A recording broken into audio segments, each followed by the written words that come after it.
to set out the spending plans leading up to the next election. Tyrone Bowman live. According to BBC News, Rachel Reeves is preparing to unveil her highly anticipated spending review, setting out how much money the NHS or the NHS schools, police, and other public services will get over the next few years. The Chancellor will emphasize plans to, quote, invest in Britain's renewal, end quote, by spending an extra 113 billion on infrastructure such as energy and transport projects in her speech on Wednesday. But some government departments are likely to face real-term cuts as the Chancellor prioritizes health and defense budgets.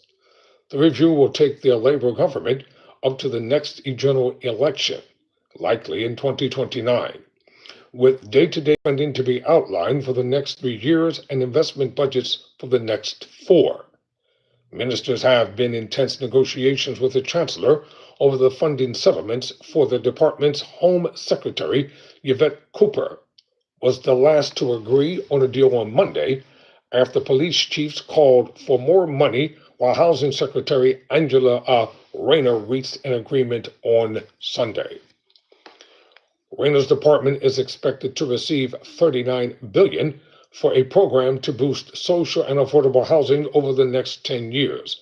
A government source said this investment would help ministers hit their target of building 1.5 million new homes by 2030. The Chancellor will also commit to extending the $3 bus fare cap in England until March 2027. In a speech last week, Reeves suggested she had turned down requests for cash from ministers and argued a squeeze on funding was, quote, product of economic reality, end quote. The government spending plans have been impacted by sluggish economic growth, higher government borrowing costs, and global instability.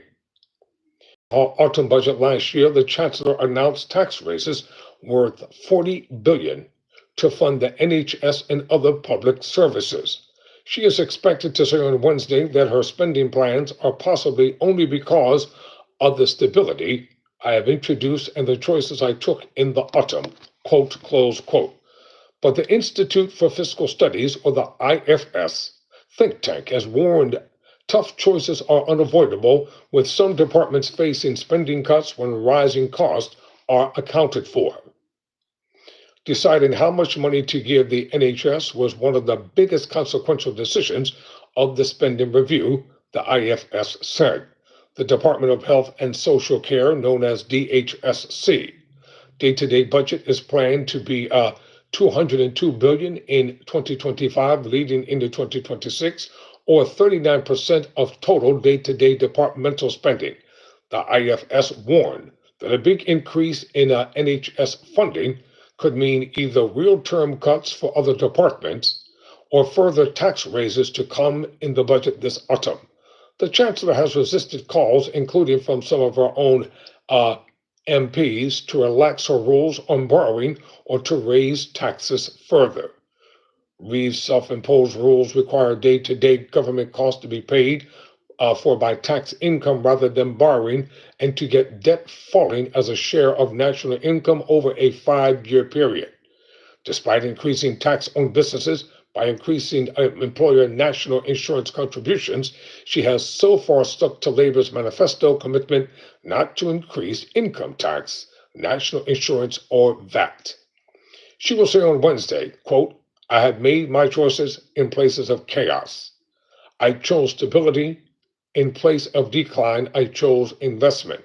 In place of retreat, I chose national renewal. These are my choices. These are this government's choices. These are the British people's choices, end quote. She will also highlight infrastructure spending, such as the $14 billion for the Sizewell C nuclear power plant and $15.6 billion for local transport projects. The priorities in this spending review are the priorities of working people, she will tell MPs, to invest in our country's security, health, and economy, so working people all over our country are better off she will say.